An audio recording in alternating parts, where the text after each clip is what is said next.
This is when you should not pay your debt.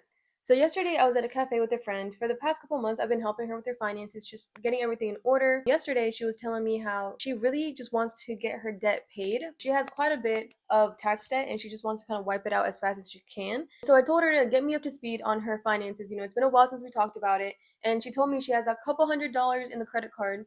And also she doesn't really have much saved in savings. So I told her that the priority is to get that balance on the credit card down to zero, because that interest rate on that card, on most credit cards, is just out of this world ridiculous. So if she can get those $100 paid off as quick as possible, that's the priority. And to maybe like stop using the plastic for a while, or only use it like if you can pay it off within the month, because you don't want to be charged interest. It's just not worth it.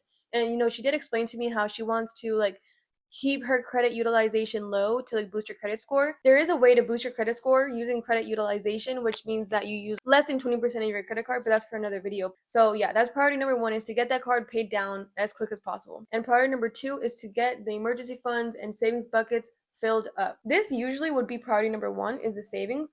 But since she only has a couple $100s in the credit cards, I figured just to knock it out and get rid of the interest. But usually, yes, savings is number one, because if you don't have a cushion, any little thing happens and you're just going to go deeper into debt. So that's why I always suggest to have an emergency fund of at least $1,000 before going ham on the debt. So that brings me back to the main point of the video: when to not pay the debt. Okay, so the big debt, right, the couple $100, like, yeah, that debt is debt, but that's manageable, right? She can probably knock that out in like a month or two probably.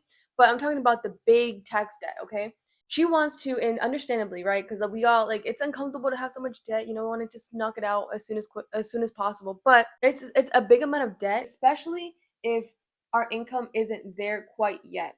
So what I would suggest, the priority, right, because at the end of the day, pay the minimums on the debt, of course, because you don't want to fall behind. But you gotta like build up your financial house first. The IRS does not care about your personal life. Okay, they just want to get their money. So as long as you pay them the minimums for now, at least, grow your savings. Okay, grow your savings, different savings buckets. Let's say you have a vacation, or let's say you have like a big event, right?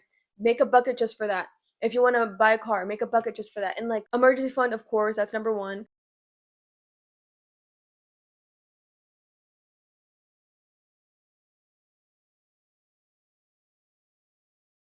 Make sure each savings bucket has a goal, a monetary goal, whether it be 1,000, 2,000, whatever it is. Once you reach that goal, okay, now you can stop saving there, right? Because we don't want to save forever and ever.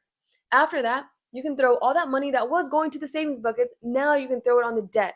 And if anything happens, you can just go into the savings, and you don't have to resort to the credit card, or you don't have to resort to a loan.